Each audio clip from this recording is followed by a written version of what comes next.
الحمد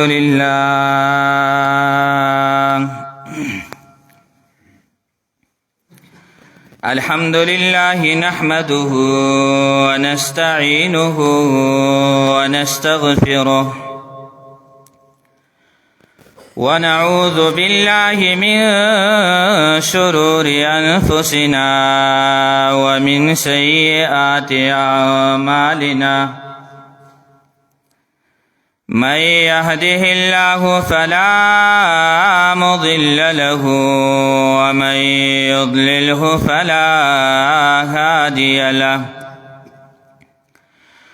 وأشهد أن لا إله إلا الله وحده لا شريك له،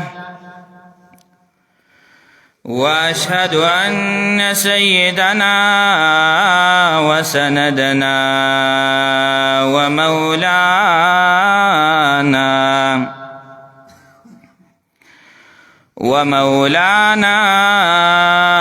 وأعلانا وأجلانا وأخشانا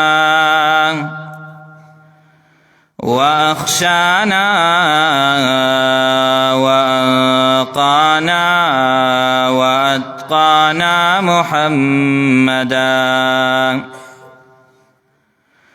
وأتقانا محمدا عبده ورسوله، أرسله بالحق بشيرا ونذيرا وداعيا إلى الله بإذنه وسراجا منيرا. أما بعد، فأعوذ بالله من الشيطان الرجيم. بسم الله الرحمن الرحيم. يا أيها الذين آمنوا كتب عليكم الصيام كما كتب على الذين من قبلكم لعلكم تتقون. آمنت بالله، صدق الله العظيم.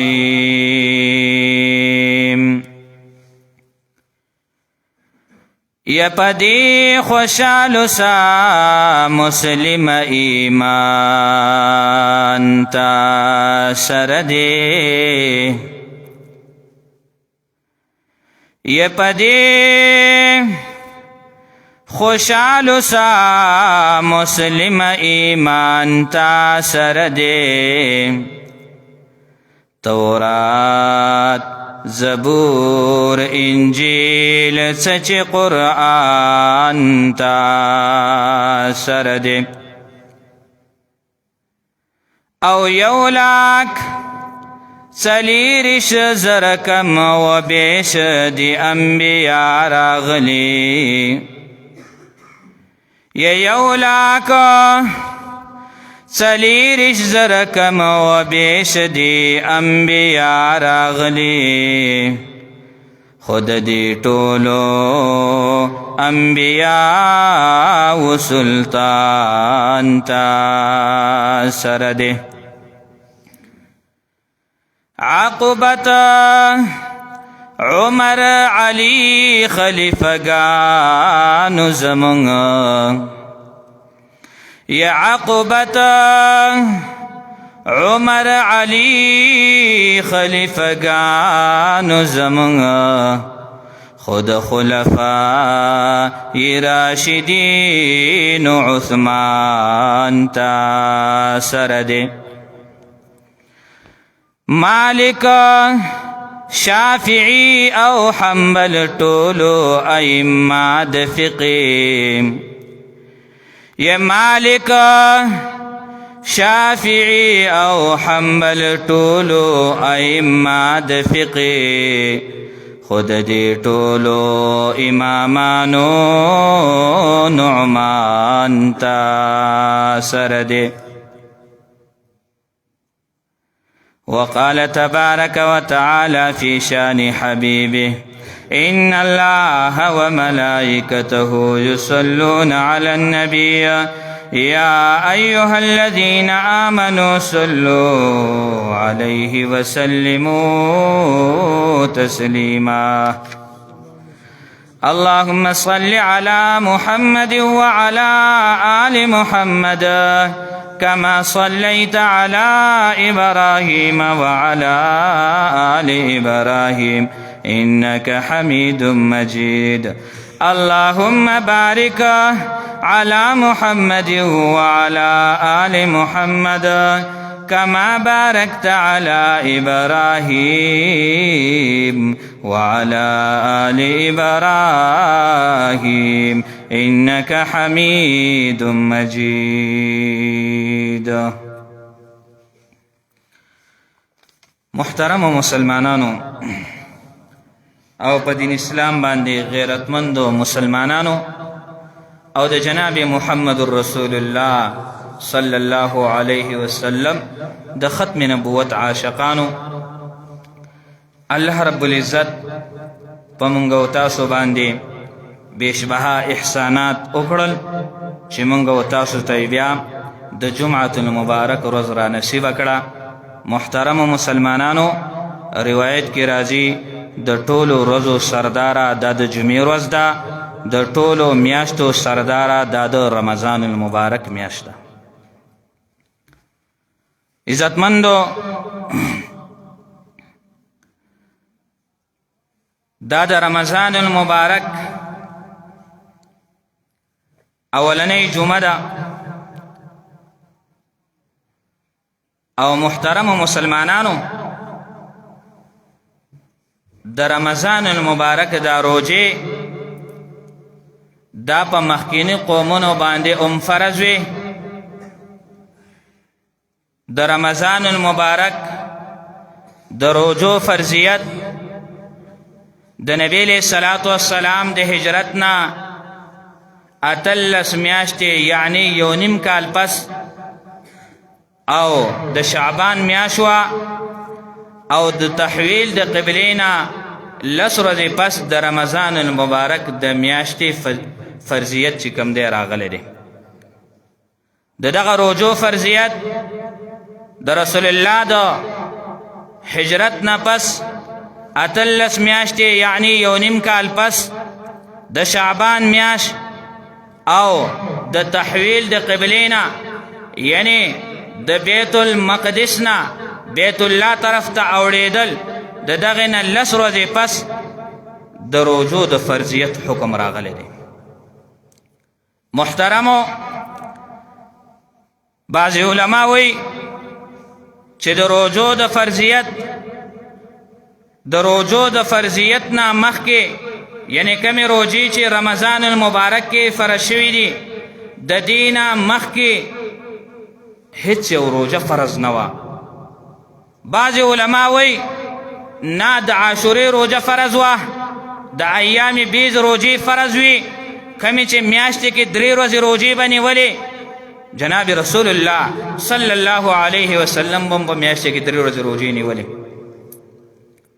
لیکن کله چې د رمضان المبارک د روجو فرضیت راغی، د رمضان المبارک روجې فرض شولې، اے محترم مسلمانانو، د دغه عاشورې د روجې فرضیت منسوخ دی. د دغه ایامي بیز په میاشتې کې چې کمې 3 روجې دي د دغه فرضیت منسوخ دی. لیکن که چېرته کې د عاشورې روجه یا په د ایامي بیز په میاشتې کې چې کمې 3 روجې دي دغه څوک نیسي نو نیسلی شي. ګورئ، ثواب خپل ځای باندې، استحباب په خپل ځای باندې، لیکن فرضیت ختم شوی دی. دغه روجو د رمضان المبارک روجې فرض شولې.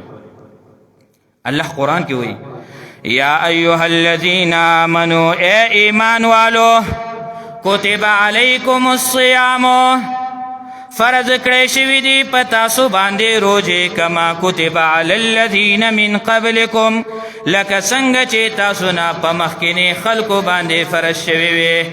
د روژو مقصد څه دی؟ روژې فرض شولې خلک روژې نیسي خو مقصد هم قرآن بیان کړی دی لعلکم تتقون د دې دپاره چې تاسو پرهیزګاران جوړ شئ متقیان جوړ شئ نیکان جوړ شئ. مقصد هم بیان شو. د روژو مقصد دغه دی چې انسان کې تقوا راشي، انسان چې کم دی نفسي خواهشات ختم شي، انسان د خپل الله رب العزت د حکمونو ما تحت رسول الله په طریقو باندې کامل روان شي. د روژو مقصد هم دغه دی. زما محترمو مسلمانانو، لاندې جمعه باندې موږ اوږد حدیث ویلی و او دا خبره پکې شوې وه چې خلکو رسول الله صلی الله علیه وسلم د شعبان په آخري تاریخ باندې خلکو ته صحابه یې راجمع کړه او خطاب یې ورته وکړو. اوږد حدیث دی. حضرت سلمان فارسي رضی الله تعالی عنه فرمایي چې نبی علیه الصلاة والسلام موږ ته اوږد وعظ وکړو، نصیحت یې وکړو او دا یې پکې وي چې خلکو تاسو باندې یو میاشت را روانه ده، بهترینه میاشت ده، عظمت والا میاشت ده، مبارکه میاشت ده، فضیلت والا میاشت ده، قدر والا میاشت ده، شرف والا میاشت ده. او بیا رسول الله وی اوږد خطاب لاندې جمعه باندې تاسو دا حدیث اورېدلی و. پیغمبر وفرمایل ای خلکو دا د صبر میاشت ده ګورې، او دا یې وفرمایل ای خلکو که تاسو صبر وکړو د صبر بدله ګورې جنت دی. الله بدله د دې باره کې چې کوم دی نو د دې بدله کې جنت درکړي. دنیا کې د صبر وکړو، چا ته بدې ردې ویلې په دغه بدو ردو باندې دې صبر وکړو، په دغه روژې باندې دې صبر وکړو، لوږه درته میلاو شوله، تنده میلاو شوله، په دې باندې دې صبر وکړو. د صبر بدله الله وی جنت دی. جنت بدل الله وی در کومه. زما محترم مسلمانانو، او بیا پیغمبر وفرمایل وهو شهر الصبر والصبر ثوابه الجنه وشهر المواسات.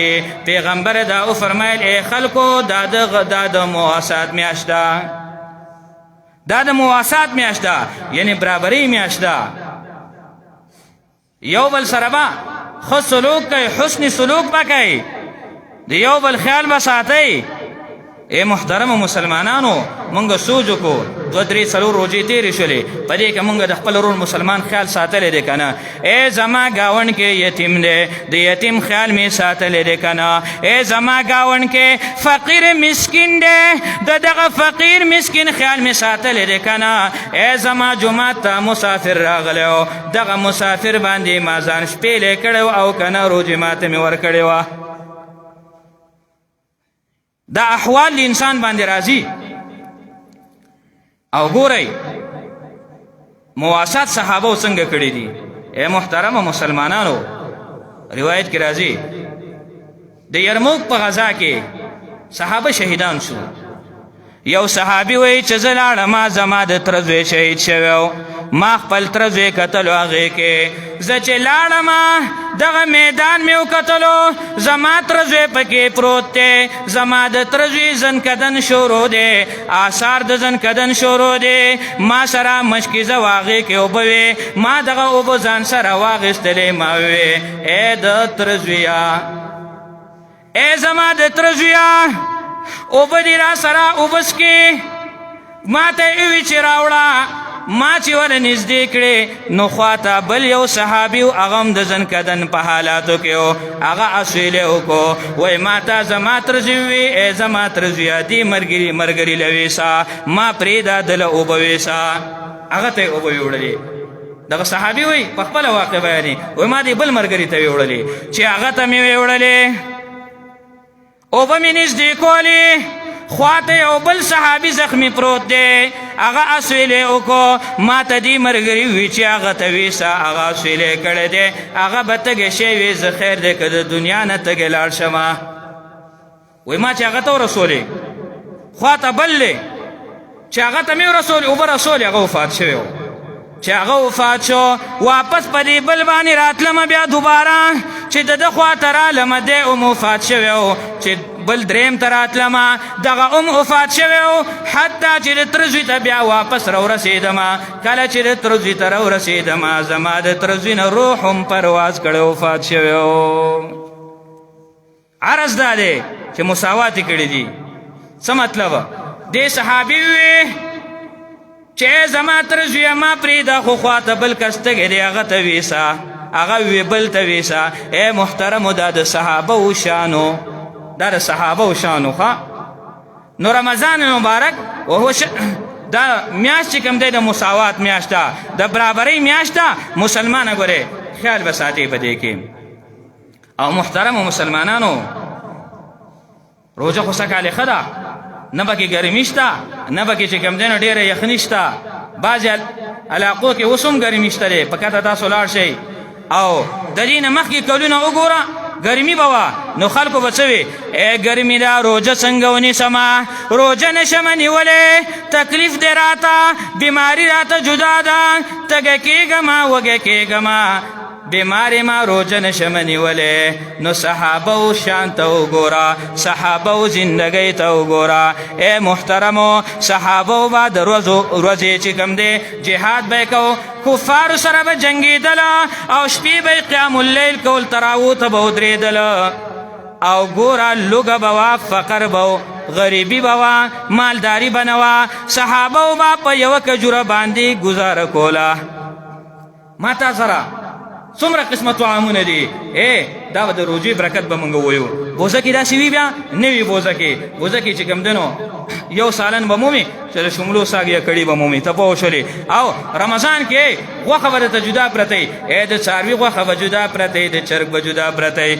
څلور پنځه قسمه سالن به پروت دي د روژې برکت دی خو دغه صحابو ته وګوره صحابو به د اعلی کلمت الله دپاره د اعلی کلمت الله دپاره روزانه تله غذا به یې کوله جهاد به یې کفارو سره کو خو چې کله به شپې کور ته راله نو قیام اللیل باندې به ودرېده تراوو باندې به ودرېده یو قاري به مخکې شي هغې به ورپسې قرآن چې کوم دی نو اورېدلو او یو کو کجوره به یې خوړله ښه غریبي او فقر خو دومره و ای محترمو غریبي او فقر داسې وګوره واقع ته بیانوم او تاسو مخکې بار بار اورېدلې ده ښه بار بار مې درته بیان کړې ده بیا یې واورئ چې ایمان مو لږ نور تازه شي یو صحابي دی د رسول الله شاګرد دی او یو صحابی ده دغه صحابیه دا هم د رسول الله شاګرده ده ای محترمو وګوره اوس ورته دغه صحابي چې کوم دی غریب دی فقیر دی زما محترمو مسلمانانو د رسول الله صلی الله علیه وسلم عادت مبارکه به دا و کله به چې یو مجلس یې کو صحابو ته بیان به یې کو صحابو ته به یې تذکرې د دین کولې صحابو سره به مجلسونه کول نو رسول الله به ټول صحابه وکتل چې کوم صحابي به نه و پیغمبر به تپوس کو چې هو اینا چرته دی چرته تللی کم ځای دی دا صحابي زما محترم رسول الله ته پته نشته یو صحابي ورته وی د الله پیغمبره زمونږ یو ملګری دی ستاسو صحابي دی مجلس ته دعا ته نه ایسارېږي تاسو راوګرځئ تاسو کښېنئ او تاسو چې کوم دی خبرې کوئ تاسو دې کفارو ته چې کوم دی نو هغې ته د هدایت دعاګانې کوئ تاسو مونږ ته د ایمان د استقامت دعاګانې کوئ لیکن دا تاسو چې کله سلام وګرځوئ د الله پیغمبره د صحابي نه ایسارېږي د الله پیغمبره د صحابي نه تپوس وکئ مونږ ته نشو کولی دا صحابي ولې داسې ډایرکټ ماتې کور ته ذکر صحابه چرته صحابه چرته پیغمبر علیه الصلاة والسلام پیغمبر علیه الصلاة والسلام با چې کله صحابه ته متوجه شو د رسول الله صلی الله علیه وسلم مخ مبارک به پړق کو صحابه وایي چې مونږ ورته کتلې خو دغه صحابي به ډایرکټ ورته و پیغمبر علیه الصلاة والسلام ځان خاموش کو وایي زه به په خپله ووینم نبی علیه الصلاة والسلام عادت مبارکه به دا و چې کله به یو صحابي ولیدو نو بیا به یې ورته چې کوم دی نو هغه صحابي ته خبره کوله یا په څه کار باندې به یې ولیدو یا په څه مسله باندې به یې ولیدو رسول الله به هغه ته په خپله خبره کوله نبی علیه الصلاة والسلام یو پیره ناست دی صحابه ناست دي دغه صحابي روان دی رسول الله ورته آواز وکړو ای ملګریا ای زما صحابي دې خوا راشه ودرېږه ما ته دې ملګرو ستا شکایت کړی لیکن ما وی زه خپل دا صحابي چې په خپله وینم آواز به کوم ورته تپوس به دې کومه پوښتنه به چې کومه ای زما ملګریا څه وجه ده ته یې سارېږې نه ته خبرو ته نه اشارېږې ته مجلس ته نه اشارېږې مونږ دین باره کې مشورې کوو ته ډایرکټ وتښتې کور ته ای زما صحابي وجه راته ووایه ستا ته څه مسله ده صحابي غلی دی ښه صحابي وایي د الله رسوله ای د الله پیغمبره ما پریدا خاموشه ای د الله پیغمبره که دروغ ویمه درته نو د الله په گرفت کې به راشمه ځکه ته پیغمبرې تا ته دروغ ویلی نشمه د الله پیغمبره که چرې رښتیا خبره کومه رښتیا واقعه درته خپله بیانومه نو د الله پیغمبره زړه به دې درد وکړي خفه به شي او وجاړې د الله پیغمبره پریمي د دغه شانتې د الله پیغمبر ورته وي زما صحابي ما ته به واقعه بیانوي صحابي ورته وایي ښه د الله پیغمبره فقر د غریبي ده غریبي مې ډېر زیاته د الله پیغمبره کور کې څه شته نه د الله پیغمبره دوه لنګونه مې چې اچولي دي یو لنګه د کمیس په ځای مې چې اچولی دی یو مې د پرتوک په ځای اچولی دی د الله پیغمبره د دې دوو لنګونو نه ما سوا کور کې کپړې نشته او عزتمندو هغه ټایم به سعودي کې هغه کس ډېر مالدار او هغه کس چې هغه سره به دوه لنګونه وګورې ښه دوه لنګونه به هغه چې کوم دی نو ځان له لکه هر یو کس سره به دوه لنګونه وو دا به مالداره کس و هغه ټایم او چې غریب به هغه سره به یو لنګ نو دا صحابي ورته وایي د الله پیغمبره کور کې زی ما زما اهلیه د بیبي ده ای د الله پیغمبره کور کې مې یو کنده کنیستې ده د الله پیغمبره کپړې کور کې نشته د الله پیغمبره دقه دوه لنګونه دي کله چې تاسو پسې د اقامت آوازو شي د الله پیغمبره خپلې بیبي ته ویمه ای زما بیبي ته د خپل شرمګاه حفاظت په دې کنده کې وکړه کندې ته کوزه شه دا لنګونه ما ته راکړه چې لاړ شمه رسول الله صلی الله علیه وسلم پسې جمع منځ وکړمه نو د الله پیغمبره غریبي د فقر دی د الله پیغمبره کپړې نشته دقه دوه لنګونه دي را سره د الله پیغمبره مشورې ته ځکه نه اشارېږمه چې سلام وګرځوئ ډایرکټ لاړ شمه د الله پیغمبره وجه دا ده چې داسې نه چې زما د اهلیې نه مونځ قضا شي زه چې کله کور ته ورسمه خپلې بیبي ته وویمه ای بیبي د کندې نه راپاڅه زه کندې د کوز شمه لنګونه هغې ته ورکمه زه د خپل د شرمګاه حفاظت په کنده کې وکمه او هغې ته لنګونه ورکم زه وایم چې ته مونځ ادا کا نو د الله پیغمبره غریبي د فقر دی د پیغمبر خدا چې دا خبره واورېدله سترګو نه بې اختیاره اوښکې لاړې صحابه وژړل د الله پیغمبر وي ای زما صحابه تر اوسه خو ماته پته نه وه مونږ کې دومره غریب فقیر صحابي شته دی ای ملګرو چې کله مالی غنیمت میلاو شو نو دغه مالی غنیمت به ماته راوړئ صحابي پیغمبر ته خپله واقعه بیان کړله پیغمبر ډېر زیات وژړل خفه شو دا وی چې یاره وګوره زمونږ په صحابو کې داسې فقیران زما هغه صحابي ته آواز وکړئ کم صحابي سره چې کپړې نه وي غریب صحابي و کله چې صحابه و هغه ته آواز وکړو راغی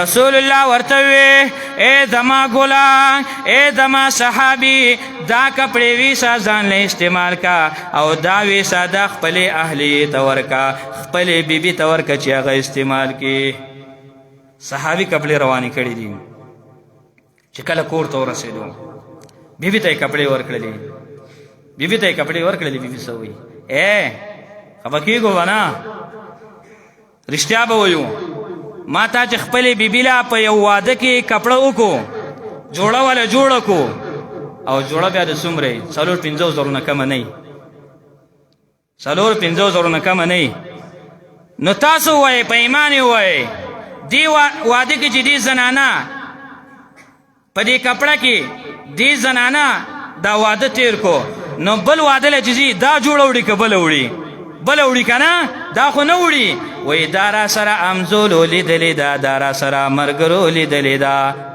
ای خاونده بیا به خاندي راپورې چې خاوند دی بې غیرته دی دله د کپړې دله نشي اخیستلی پیسې ورسره نشته رښتیا ده چې مونږ دلګانو ښځې خاوندې دي مونږ یې ښځې یو داسې ده که نه ده خفه کېږو که نه ښه خبر هم دقسې ده ځي داسې نه ځي یو اختر له وله جوړه که د اختر چې کوم دی نو نږدې نږدې دي وړي کې اختر له وله جوړه که غټ اختر کې چې کوم دی نو څه به بله به یې جوړه کړي دا خو راسره امزول لیدلې ده دا خو چې کوم دی نو ما ته به بله جوړه جوړایي خو صحابیت شان ته وګوره اسې صحابو ته صحابه نه وایي اسې صحابیاتو ته صحابیات نه وایي زما محترمو د صحابي کور ته کپړې وې وړلې بیبي له یې ورکړلې بیبي ورته وایي ای خاونده کپړې دې د کوم ځای نه راوړې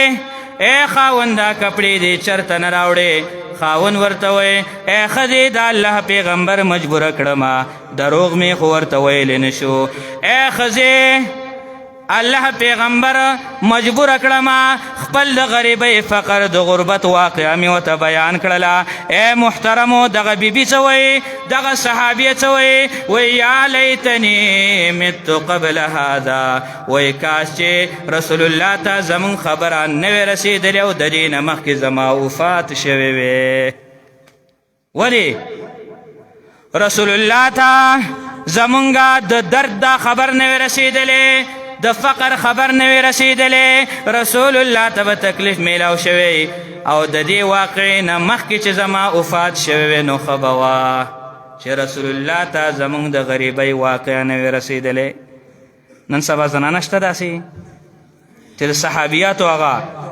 اثر را ژوندی کي د هغې په نقش قدم باندې روانې شي نه نشته 4 او 5 شپږ و جوړې به پرتې هرې زنانه سره هغې باوجود به نورې هم کوي او ما خو درته ووې که هفته پس بل واده راغی نو دغه جوړه چې کوم دی سیټ ته غورځي بله به کوي بیا ښه دا یو رواج را روان دی د ماسته دغه د صحابیاتو ته وګوره زما محترمو مسلمانانو د هغې فقر ته وګوره د هغې هغه غریبۍ ته وګوره ای محترمو مسلمانانو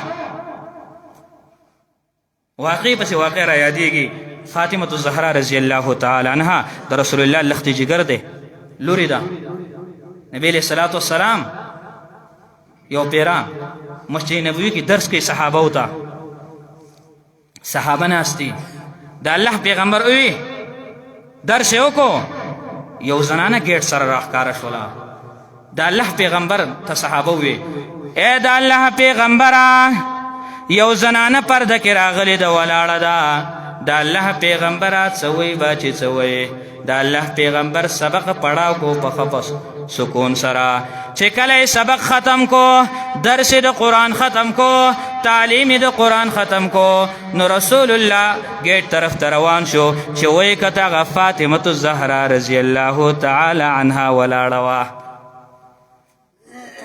ولاړه وه ککوړی د وربشو ککوړی راوړه د الله پیغمبر ته وی ای زما بابا جانا ای د الله پیغمبره حضرت علی رضی الله تعالی عنه 3 ورځې یو ورځې لاړ بازار ته په لین کې ودرېد مزدورۍ دپاره مزدوری وته میلاو نشوله ای د الله رسوله په دویمه لاړه مزدوري میلاو نشوله ای د الله رسوله په درېیمه باندې لاړه علي رضی الله تعالی عنه ته زما خاوند ته ستا زوم ته ستا د تره زوی ته مزدوري میلاو شوله ای د الله رسوله په دغه مزدورۍ وربشې واخیستلې ما تې ککوړې پاخه کړه ما دغه ککوړې نیم کو 5 ځایه مې کو حسنینو ته مې پرېښودو ځان ته علي ته مې پرېښودو یوه ټوکړه مې تاله راوړې ده ما وی زما بابا جان به روټۍ نه وي خوړلې د الله پیغمبر څه وایي ای فاطمې په الله مې دې قسم یې همدقسې وه 3 ورځې ما خوراک نه دی کړی اے محترمو څه کم دي مونږ ته څه کم دي څه نشته دی کپړې ډېرې خوراک سکاک ډېر سهولتونه ډېر اے محترمو د صحابو زندګۍ ته وګوره د صحابو اثر ته وګوره د صحابو په نقش قدم باندې روان شو، د صحابو په آثارو باندې روان شو. اے محترمو، حیات الصحابه یو واقعه را نقل کړې ده. عمر فاروق رضی الله تعالی عنہ یو پیرا روتلو بهر په لاره کې کېناستو. نیت داو، نیت مقصد داو، مقصد اصل کې داو چې یاره ما څه کور ته بوځي روټۍ لا، ځکه کور کې فقر د غریبي ده، روټۍ نه میلاویږي. او دین دپاره ما خپل رب د خپل ځان قربان کړی دی، د رسول الله دپاره ما خپل ځان قربان کړی دی، لیکن ما ته نن فقر د غریبي ده، ما ته نن روټۍ نه میلاویږي. عمر فاروق راغی لاره کې کېناستو او مقصد یې خو دغه روټۍ خوراکو چې یاره ما به څوک بوځي وږی یم، 3 ورځې روټۍ مې نه ده خوړلې. نور یو هیلۍ ځان له جوړه کړله، وایي زه به یو کس ته ووایم چې دې خوا راشه، دا مسله څنګه ده، ما ته دا مسله ووایه. وایي هغه به رانه تپوس مپوس کوي، زه به ورته دغه د خپل د لږ اظهار وکړم، ما به کور ته بوځي. ای محترم، عمر فاروق ناست دی، ابوبکر صدیق په دې کې راووتلو. ابوبکر عمر ته وایي عمره څه کوې دلته کې لارې کې؟ عمره سخته ګرمي ده او بیا د سعودي عرب ګرمي. عمره د ماسپښین د مانځه ټایم نه دی، عمره څه شي راویستی؟ عمر ورته وایي ابوبکره کور کې مې فقر و، کور کې مې څه ابوبکر لوګي راویستی ما. ابوبکر ورته وایي عمره په الله مې دې قسمي، زما کور کې هم څه نه و، ما وایي زه لاړ شم لاره کې به کښېنم، چانه به تپوس د مسلې وکړم، ما به کور ته روټۍ له بوځي. ای محترمو، حیات الصحابه لیکلي دي، په 3 جلدو کې کتاب دی، هغې لیکلي دي وایي محمد رسول الله صلی الله علیه وسلم را روان دی. کله چې راورسېدو دغه لارې ته، عمر ناست دی، ابوبکر ناست دی. عمر ته وایي عمره څه کښېنولي یې؟ ابوبکر څه کښېنولي یې؟ سخته ګرمي ده، څه وجه ده؟ ابوبکر غږ نه کوي، عمر غږ نه کوي چې داسې نه محمد رسول الله ته خپل د لوږې فقر خبره وکړمه، تکلیف ورته میراو شي. بیا تپوس کوي عمر څه وجه ده؟ ابوبکر څه وجه ده؟ څه کښېنولې؟ سخته ګرمي ده. ابوبکر ورته وایي د الله رسوله دروغ ده، نه وایو، خو لوږې راویستو، کور کې مې روټۍ نه وه. محمد رسول الله وایي په الله مې دې قسم وي، زما دې په هغه ذات قسم وي عمر او ابوبکر چې تاسو یې پیدا کړي یئ، زه یې پیدا کړی ما. ای ابوبکر عمره، ما هم 3 ورځې روټۍ نه ده خوړلې، اوس راووتم، ډېر مجبوره شوم، لوږې ډېر مجبوره کړم، عمره دې لارې ته راووتم، ما وایي چې معلوم څوک روټۍ راکړي. ای محترمو، حالات داسې تیر شوي دي، ما ته د څه کمی دی؟ ما ته د روزو اهتمام نه کو، ما ته د تراوو اهتمام نه کو، ما ته د قرآن د درس اهتمام نه کو، ما ته د قرآن د تلاوت اهتمام نه کو. وجه څه ده؟ ای محترمو مسلمانانو، روژه تلو والا ده، روژه چاته چې کوم دی نو ایساریږي نه. محترمو چې د روژې ښه په پابندۍ سره، ښه په ښکلې طریقې سره ونیسو. ګورې او محترمو مسلمانانو، پیغمبر علیه الصلاة والسلام فرمایي چې د چا په رمضان کې مغفرت ونه شو نو کله به بیا د دې کېږي. اوږد حدیث دی، رسول الله صلی الله علیه وسلم فرمایي، دغه صحابي وایي چې نبی علیه الصلاة والسلام موږ ته وایي چې زما صحابهو، تاسو منبر ته رانږدې شئ، زه تاسو ته واعظ کوم، نصیحت کوم. پیغمبر علیه الصلاة والسلام واعظ نصیحت شروع کو. اولې پوړۍ باندې وختو، پیغمبر علیه الصلاة والسلام وایي آمین. صحابه هم چې کوم دی نو حیران دي چې اولې پوړۍ باندې پیغمبر خدا صلی الله علیه وسلم خپه کېښودله، آمین یې وویې. نبی علیه الصلاة والسلام فلما ارتقت درجة الثانیة قال آمین. نبی علیه الصلاة والسلام دویمې پوړۍ باندې خپه کېښودله، پیغمبر خدا وویې چې آمین. فلما ارتقت درجة الثالثة قال آمین. چې کله نبی علیه الصلاة والسلام په 3مې پوړۍ باندې خپه کېښودله، پیغمبر خدا آمین وویې. نو فلما نزل قلنا یا رسول الله. وایي چې کله صحابه وایي چې کله پیغمبر خدا خطبه ختمه کړله، بیان ختم کو، کته راکوشوم نو موږ ته تپوس کو چې لقد سمعنا منک اليوم شیئا ما كنا نسمعه. ای د الله رسوله، نن موږ تاسو نه داسې کلمات واورېده چې داسې کلمات موږ چرته مخکې تاسو د خولې نه نو اورېدلې. د الله پیغمبر ناشنا کلمات تاسو نه وي. د الله پیغمبر ورته څه وایي؟ قال نبی علیہ الصلوۃ والسلام کو فرمائل ان جبریل عرض لی فقال بعد من ادرک رمضان فلم یغفر له فقلت آمین. پیغمبر وی چې کله ما اولې پوړۍ باندې خپې ښودله ما ته جبریل امین راغلی و ما ته یې وي ای د الله پیغمبره ای محمده هغه کس دې برباد شي هغه کس دې هلاک شي چې رمضان المبارک میاشت راشي او د ده پکې مغفرتونه شي. پیغمبر څه وی؟ وی ما وی چې آمین. ما وی چې آمین. وکیلا مقربه فرشتہ په ټولو فرشتو کې لویه فرشتہ په ټولو فرشتو کې مقربه فرشتہ د ټولو فرشتو سرداره حضرت جبریل علیه الصلاۃ والسلام او د ټولو پیغمبرانو سردار محمد رسول الله صلی الله علیه وسلم. نو دغه مقربه فرشتي هغه بددعا او د پیغمبر علیه الصلاۃ والسلام آمین. نو دا راته وایي چې دغه دعا باندې آمین چې پیغمبر ویلې دی نو آیا دا به څنګه نه قبلیږي؟ پیغمبر وی چې دوی باندې مخ پکې ښودله. نو ګورئ رمضان مبارک میاشت ده محترمو مسلمانانو چې په خپل الله باندې ځان په زور وبخو.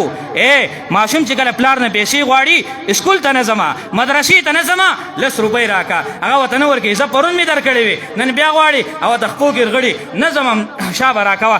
دقسې خپل رب ته د الله په کور کې وژاړه ورغړه ورته په سر سجده باندې کېده چې ربه ما معاف که ربه ما وبخه ما به په زور بخې ته به مې نه بخې نور به مې څوک بخي. زما بل رب نشته زما بل مقصود نشته بل مسجود مې نشته بل کائنات رب زما نشته دی زما خالق مالک رازق تی. نو زه تا ته جاړم زه به تا باندې خپل ځان په زوره بخمه. نو په زوره الله باندې ځان وبخئ. نو پیغمبر وی چې د هغه کس بخنه نه کېږي ښه چې د چا وی هغه کس دې هلاک شي. جبریل علیه الصلاۃ والسلام وی چې د چا په رمضان مبارک میاشت راله او د ده پکې مغفرت ونه شو.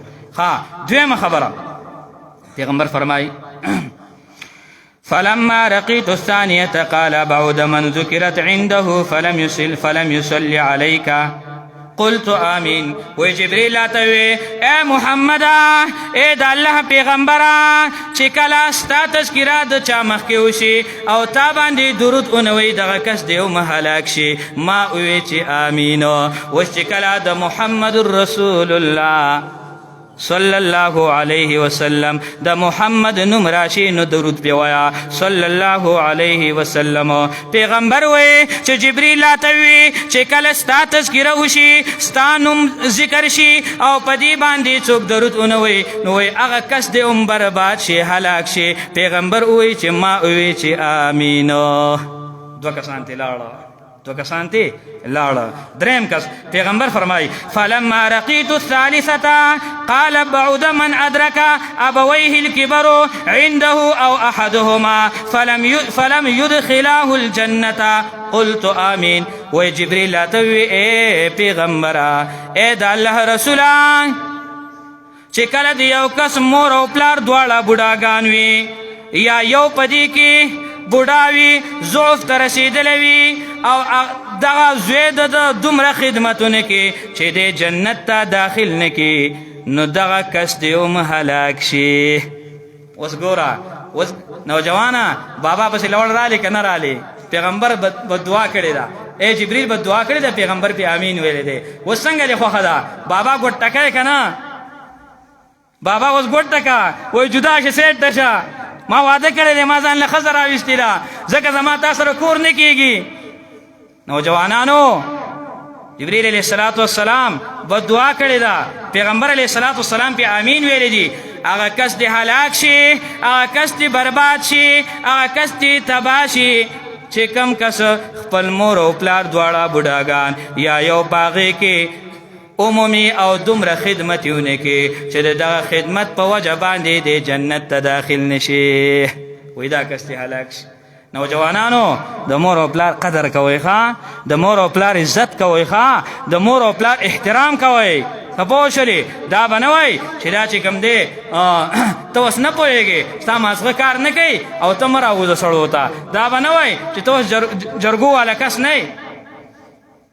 ای محترمو مسلمانانو نو دې وجنه د مور او پلار احترام کوئ ښه. پیغمبر علیه الصلاة والسلام وفرمایل چې صحابه جبریل هغې دا درې خبرې ما ته وکړلې. صحابه ډېر زیات فکرمند شو چې د الله رسوله د الله رسوله مونږ خو به الله باندې ځان په زوره بخو. صحابه څه ته وایي؟ صحابي څه ته وایي؟ صحابي هغه چاته وایي چې په حالات د ایمان کې پیغمبر لیدلی او په حالات د ایمان کې دغه کس د دنیا نه تللی، دې ته صحابي وایي. پیغمبر خو ابو جهل هم لیدلی دی خو ایمان خو پکې نه و که نه. صحابي هغه چاته وایي چې په حالات د ایمان کې پیغمبر لیدلی او په حالات د ایمان کې بیا دغه کس د دنیا نه تللی، دغه ته صحابي وایي. محترمو، نو صحابو باره کې قرآن څه وایي؟ رضی الله عنهم ورضوا عنه. الله د دې صحابو نه راضي دی او دا صحابه د الله نه راضي دي. محترمو، د صحابو خبره ختمه ده، صحابو خبره پاتې زما ستا ده. محترم مسلمانانو، عرض دا دی چې د روژې مبارکه میاشت ده، په دې کې په الله باندې خپل رب باندې ځان په زور وبخو، یو بل سره مواسات، یو بل سره ښایسته تعلقات، یو بل سره بهترین اخلاق، د کشر چې کوم دی کشر باندې شفقت کول، د مشر احترام کول. ښه، مشر احترام به کوي، د مشر به ادب کوي، د مشر به قدر کوي، د مشر به عزت کوي او دغه مشر به ستا په کشر باندې شفقت کوي. نو بیا به لینډ مین به بیا برابري، بیا به سیسټم جوړي، بیا محله هم برابر ده، بیا ګلۍ هم برابر ده، بیا کوڅه هم برابر ده، بیا معاشره هم برابر ده، بیا چې کوم دی ټوله علاقه برابر ده، بیا به ښکلی اتحاد او اتفاق وي. او که نه کشر چې کوم دی دا خبرې به زیات خفه کېږو به نه. که چېرته کې یو مشر ولګي او د بل مشر یو ماشوم ووهي په څپېړه که نه، نو دغه مشر به سره د ټوپکو را روان یې دی لوړو. ښه، زما ماشوم دې ولې وهل دی؟ ته راشه ووایه ورته، وایي ښه دې کړلي چې وهل دی. نو چې تا ووایي دا ښه دې کړلي وهل دی، یو خو به دغه مشر ملامته شي چې یاره ولې مې وښو دا ماشوم، او بل چې کوم دی په دې باندې هغه خوشحاله شو زما د ماشوم تربیت وشو. دې وجې نه د هر چا ماشوم چې دغه صحیح تربیت کول پکار دي. ښه، د خپلو ماشومانو صحیح تربیت کول پکار دي. بیا داسې یو کشر وي، ته پوه شولې، ستا رشته دار وي، ستا خپل وي، هغه باندې که چې کوم دی نو څه د تادیب د ادب دپاره څپېړه دې ورکړله معمولي غونې، نو هېڅ پرې نه کېږي، دنیا پرې نه روانېږي. نو یو بل سره بیا دا کته بره مه کوئ چې زما زوی دې ولې وهو پلان کې ډینګې. یو بل سره د محبت زندګي، یو بل سره ښایسته د اتحاد او اتفاق زندګي. الله رب العزت عمل کولو توفیق راکړي. واخر دعوانا الحمدلله.